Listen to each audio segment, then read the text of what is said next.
ચાલો ત્યાર પછી પ્રશ્ન છે યૌવન આરંભ એટલે શું? યૌવન આરંભ એટલે કે યૌવન આરંભ એટલે કે યુવાનીની શરૂઆત, જેને યૌવન આરંભ કહેવાય. તો યુવાનીની શરૂઆતમાં જોવા મળતા લૈંગિક પરિવર્તનો, એટલે કે અહીં આપણે છોકરા અને છોકરી બંનેના પરિવર્તનો વિશે ભણવાનું છે. તો જે ઉંમરે પ્રજનનાંગો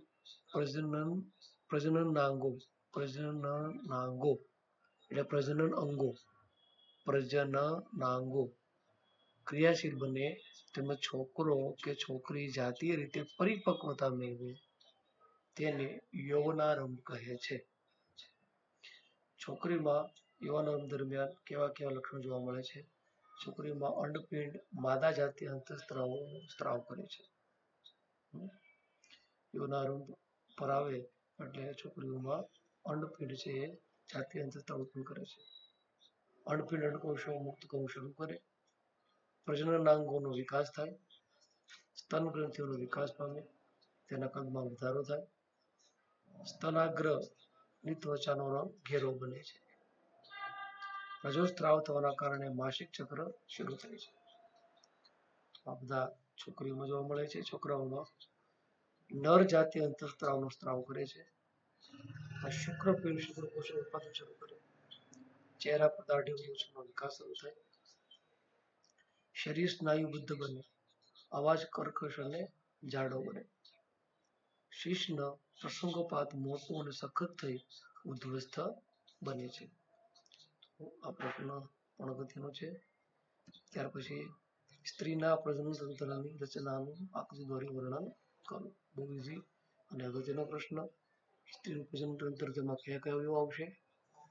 એક જોડ અંડપિંડ, એક જોડ અંડવાહિની, ગર્ભાશય, ગ્રીવા, યોનિમાર્ગ અને યોનિદ્વાર. ખૂબ જ ઇઝી આકૃતિ છે. ઊંધા નાચપતિ આકારની તમારે પ્રથમ આકૃતિ દોરી દેવાની છે ડબલ લીટીની અંદર. બરાબર. અંદરના ભાગની અંદર ગર્ભાશય છે એ દોરી દેવાનું છે, એ પણ ડબલ લીટીની અંદર. ત્યાર પછી બંને છેડા પર છે અંડપિંડ જે બંને બાજુ આવી જશે, અને પછી આપણે અંડવાહિની દોરવાની છે. અંડવાહિની અંડપિંડને જોડતી નથી. આ અંડવાહિની છે. બરાબર. બસ આટલા દૂર નાખો એટલે તમારી આકૃતિ પૂરી થઈ જાય. નીચેના ભાગની અંદર આપણે ગ્રીવા અને યોનિમાર્ગ દર્શાવવાનો છે. તો આ ભાગ છે તે અંડવાહિની ભાગ. આ બંને બાજુ જે આપણને દેખાય છે તે અંડપિંડ છે. વચ્ચેનો ભાગ છે ગર્ભાશય, નીચે ગ્રીવા અને છેલ્લે યોનિમાર્ગ. અંડવાહિની ભાગ, અંડવાહિનીને ફેલોપિયન નલિકા પણ કહેવાય. આ યાદ રાખજો, પ્રશ્ન પૂછે ઘણી વખત અંડવાહિની શું કહેવામાં આવે છે? ફેલોપિયન નલિકા. અંડપિંડ શું છે? તો સ્ત્રીની ઉદર ગુહામાં એક જોડ અંડપિંડ આવેલા છે. અંડપિંડમાં માદા જનન કોષોનું નિર્માણ પામે છે. અંડપિંડ છે માદા અંતઃસ્ત્રાવ કયા કયા? ઇસ્ટ્રોજન અને પ્રોજેસ્ટેરોન એનો સ્ત્રાવ કરે છે. અને યૌવનારંભે અંડકોષો પરિપક્વ બને એટલે બંને અંડકોષમાંથી વારાફરતી પ્રતિમાસ એક અંડકોષ મુક્ત થાય છે. બંને અંડકોષમાંથી વારાફરતી એટલે કે દર મહિને એક એક અંડકોષ ઉત્પન્ન થાય છે. ડાબી સાઈડમાંથી ત્રીજા મહિના હોય તો ચોથા મહિનામાં જમણી સાઈડથી, પાંચમા મહિનામાં ડાબી સાઈડથી, એ રીતે. અંડપિંડ અંડવાહિની, એક જોડ અંડવાહિની હોય તે અંડપિંડ સાથે જોડાયેલી નથી. અંડવાહિની અંડપિંડ સાથે જોડાયેલી નથી. આકૃતિમાં આપણે જોયું. પાતળી અંડવાહિનીના માર્ગે અંડકોષ. હવે અંડવાહિનીનું કાર્ય શું? તો કે અંડકોષ અંડપિંડથી ગર્ભાશય સુધી પહોંચવાનું છે. અંડપિંડથી ગર્ભાશય સુધી અંડકોષનું વહન થાય છે. પણ અંડવાહિનીના અગ્રછેડા પાસે શુક્રકોષો વડે અંડકોષનું ફલન થાય છે. તો એ અંડવાહિનીના આગળના ભાગ સાથે, આગળના ભાગ પાસે શુક્રકોષ વડે અંડકોષનું ફલન થાય છે. ગર્ભાશય. તો બંને તરફની અંડવાહિની જોડાય અને નાજુક, સ્થિતિસ્થાપક ઊંધા નાસપતિ આકારની નળીનું નિર્માણ કરે તેને ગર્ભાશય કહે છે. જુઓ આકૃતિમાં બંને તરફની અંડવાહિનીઓ જોડાઈ આ અંડવાહિની તો બંને તરફની અંડવાહિની આ અંડવાહિની છે. જો આ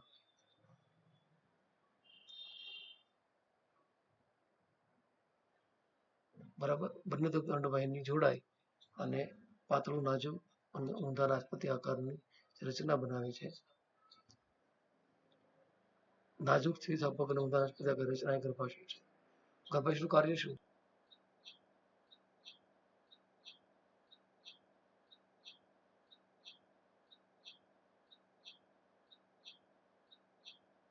જોયું આકૃતિમાં તમે નીચેનો છેડો સાંકડો છે, ઉપરથી આ રીતે આકાર આવે છે, નીચે સાંકડો છેડો આવે છે. આ સાંકડો છેડો જે નીચે બને છે એ શું છે તો કે એ છે ગ્રીવા અને યોનિ માર્ગ. ગર્ભાશય ગ્રીવા દ્વારા નલિકામય રચના યોનિ માર્ગમાં ખુલે છે. ગર્ભાશયની ગ્રીવા દ્વારા નલિકામય રચના યોનિ માર્ગમાં ખુલે છે. યોનિ માર્ગ શરીરની બહાર યોનિ દ્વાર રૂપે ખુલે છે. તો ગર્ભાશયની ગ્રીવા છે એના દ્વારા નલિકામય રચના યોનિ માર્ગમાં ખુલે અને યોનિ માર્ગ શરીરની બહાર યોનિ દ્વાર રૂપે ખુલે છે. જાતિ સમાગમ દરમિયાન યોનિ માર્ગમાં શુક્રકોષો પ્રવેશ પામે છે. તો ખૂબ અગત્યનો પ્રશ્ન છે સ્ત્રી પ્રજનન તંત્ર. ત્યાર પછી અગત્યનો પ્રશ્ન મનુષ્યના ચેતાતંત્રના કાર્યો. ચેતાતંત્ર એટલે કે જે આપણને પર્યાવરણ સાથે સંપર્કમાં રાખે છે. વ્યક્તિ કઈ પરિસ્થિતિમાં અને ક્યાં છે અને શું અનુભવી રહ્યું છે એનાથી જે વ્યક્તિ સંપર્કમાં રહે એ ચેતાતંત્ર. તો એના કાર્યો છે મધ્ય ચેતાતંત્ર, એનું કાર્ય બાહ્ય પર્યાવરણ અને શરીરના અન્ય ભાગોમાંથી સંદેશા માહિતી મેળવે તેનું સંકલન કરે છે. કોણ? મધ્યસ્થ. 3 ભાગ છે, મધ્ય ભાગ, અંદરનો ભાગ અને ઉપરનો ભાગ, બાહ્ય અને આંતરિક. તો મધ્ય ભાગનું જે ચેતાતંત્ર છે એ પર્યાવરણ સાથે આપણે ઠંડી લાગે છે, ગરમી લાગે છે, આ સંદેશા કોને પહોંચાડે? મગજને પહોંચાડે છે. તો શરીરના અન્ય પર્યાવરણ અને શરીરના અન્ય ભાગમાંથી સંદેશા મેળવી તેનું સંકલન કરે છે. આ શરીરના અન્ય ભાગ એટલે કઈ સંદેશા ક્યાંથી મેળવશે? આંખથી, કાનથી, ચામડીથી, જીભથી. તો શરીરના અન્ય ભાગમાંથી સંદેશા મેળવી સંકલન કરે. કરોડરજ્જુ પરાવર્તી ક્રિયા. મગજ શરીરનું મુખ્ય સંવાદિતા ધરાવતું કેન્દ્ર છે.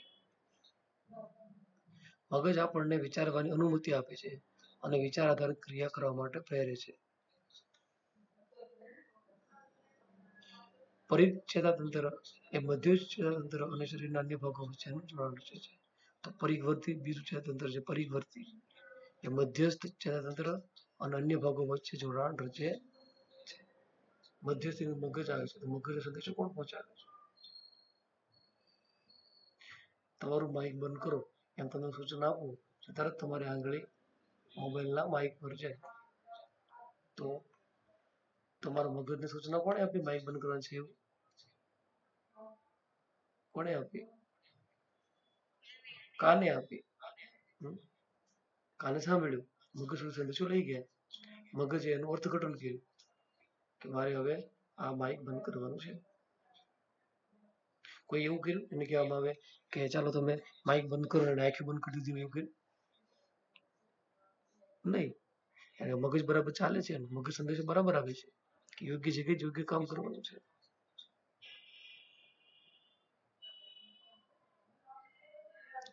તો ચેતાતંત્રના આ કાર્ય છે. પર્યાવરણ અને અન્ય અંગોમાંથી આવેલા સંદેશો માહિતી મેળવે એનું સંકલન કરે. કરોડરજ્જુમાં પરાવર્તી ક્રિયા થાય. તો આ બધું કાર્ય કરે છે કોણ? તો મગજ કરે છે. સંવાદિતા ધરાવતું કેન્દ્ર મુખ્ય. મગજ વિચારવાની આપણે અનુમતિ આપે અને વિચાર આધારિત ક્રિયા કરવા માટે પ્રેરે છે. અમીબા કેવી રીતે પ્રજનન કરે છે? મતલબ અલિંગી પ્રજનન પદ્ધતિના નામ. વેગી પદ્ધતિ પ્રકારની છે. વેગી પદ્ધતિ, વેગી પદ્ધતિ, વેગી પદ્ધતિ, વેગી પદ્ધતિ, વેગી પદ્ધતિ, વેગી પદ્ધતિ, વેગી પદ્ધતિ, જૈવિક પદ્ધતિ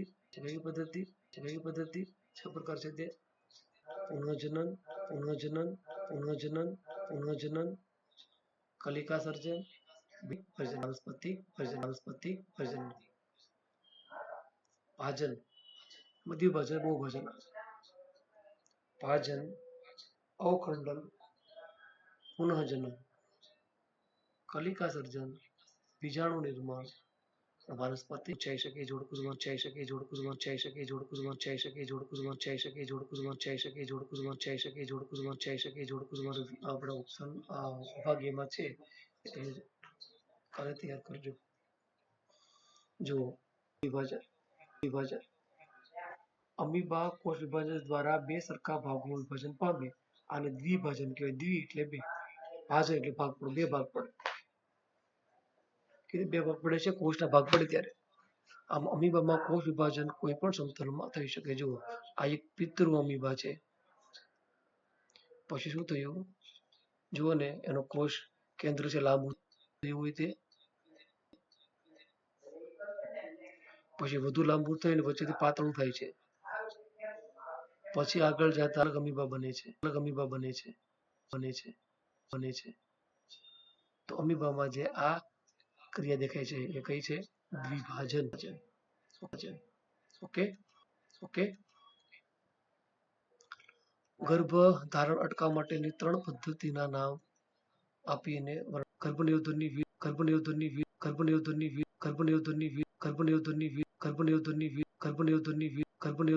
પદ્ધતિઓ વર્ણવો. જાતિ સમાગમ દ્વારા ગર્ભધારણની સંભાવના હંમેશા રહે છે.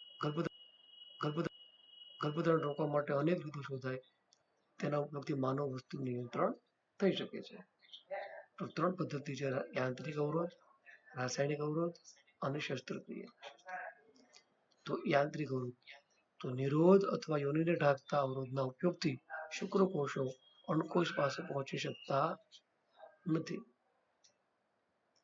અન્ય ગર્ભ અવરોધનમાં સ્ત્રીના ગર્ભાશયમાં ગર્ભ અવરોધક સાધન એટલે કે કોપર ટી કે આંકડી સ્થાપિત કરવામાં આવે છે.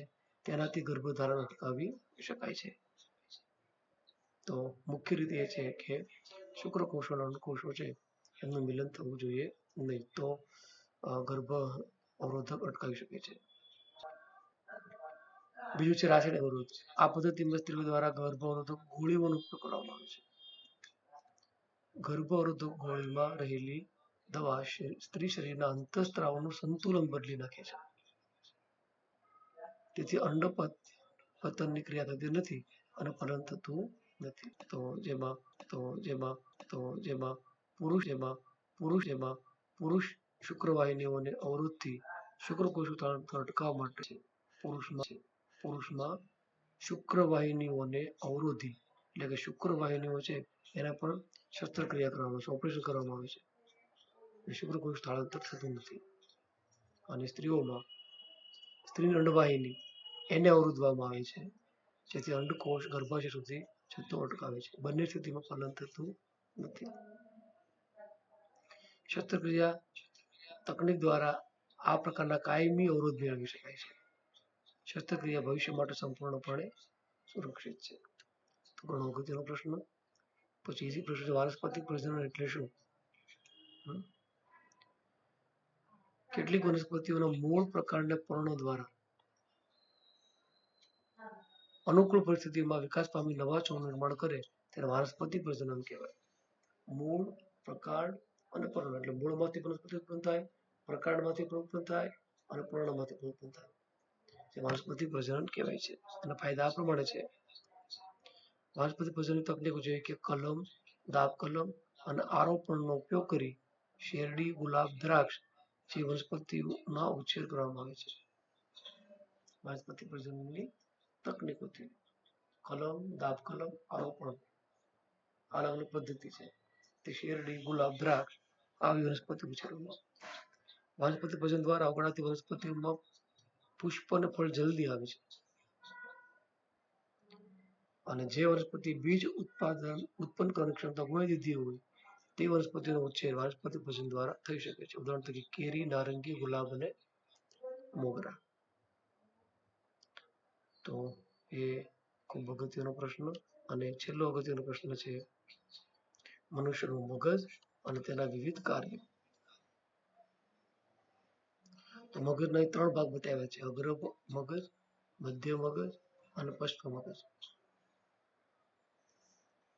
અગ્ર મગજ, મધ્ય મગજ અને પશ્ચ મગજ. અગ્ર મગજ એટલે કે મોટો ભાગ અગ્ર મગજનો હોય છે, એટલે બૃહદ મસ્તિષ્ક ધરાવતો અને વિચારવા માટેનો મુખ્ય ભાગ છે. તો આપણે વિચાર ક્યાંથી આવે છે? અગ્ર મગજમાંથી, બૃહદ મસ્તિષ્કમાંથી. ત્યાં વિવિધ ગ્રાહી એકમોમાંથી સંવેદના મેળવવા માટેના વિસ્તારો આવે છે. એટલે કે એમાં એવા વિસ્તારો હોય છે અગ્ર મગજની અંદર કે આપણા આંખ, કાન, નાક, જીભ, ચામડી એમાંથી સંદેશાઓ આવે. કોઈ બોલે છે, કોઈ પ્રકારની સુગંધ આવે છે,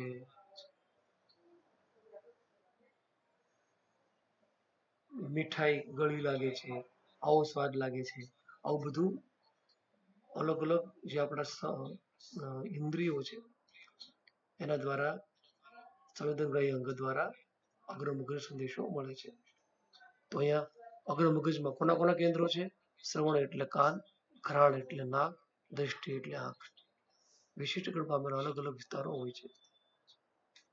તેમાં સહનિયમન માટેના સ્વતંત્ર ક્ષેત્રો હોય છે. આ વિસ્તારોમાં વિવિધ ગ્રાહી અંગો એકમોમાંથી પ્રાપ્ત થતી માહિતીઓ મગજમાં સંગ્રહાયેલી માહિતીઓને સંકલિત કરી સંવેદનાનું અર્થઘટન કરવામાં આવે છે. જો મગજમાં સંગ્રહાયેલી આપણે કોઈ પણ પહેલી વખત કોઈ વસ્તુ જોવે તો ત્યારે એમને નામ પૂછવું પડે ને.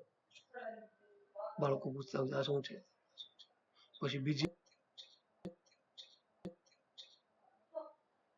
નથી પૂછતા. શું કામ?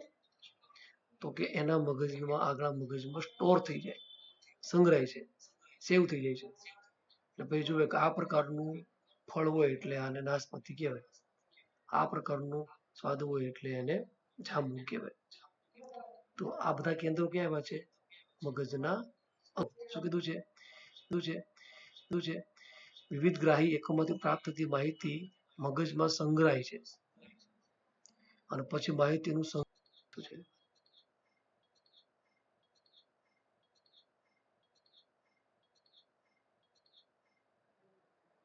તો અગ્ર મગજ માહિતીના અર્થઘટન બાદ કેવી રીતે પ્રચાર કરવો તે માટે નિર્ણય લેવામાં આવે છે.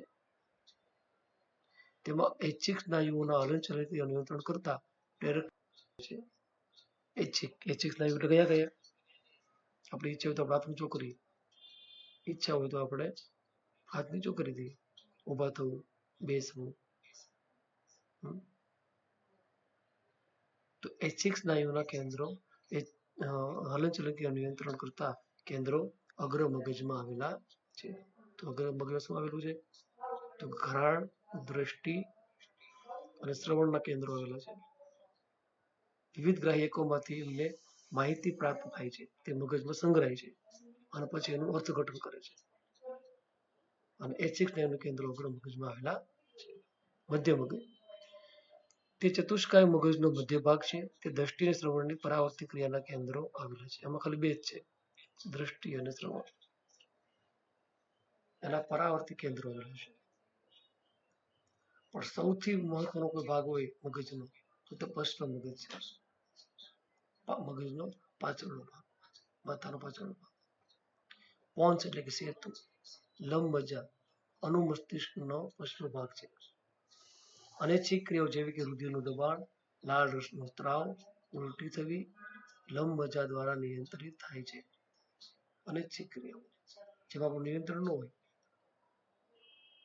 રુધિરનું દબાણ, લાળ રસનો સ્ત્રાવ થાય કે જો એટલે લાળ બળ પડવો કે ઉલટી થવી. અનુમસ્તિષ્ક ઐચ્છિક સ્નાયુઓની ચોકસાઈ અને શરીરની સમસ્થિતિમાં સંતુલન માટે જવાબદાર છે. તો આ પણ કામ છે એનું, ઐચ્છિક ક્રિયાઓની ચોકસાઈ અને શરીરની સમસ્થિતિ અને સંતુલન જાળવવું. મગજના વિવિધ ભાગ છે એનો પ્રશ્ન પણ અગત્યનો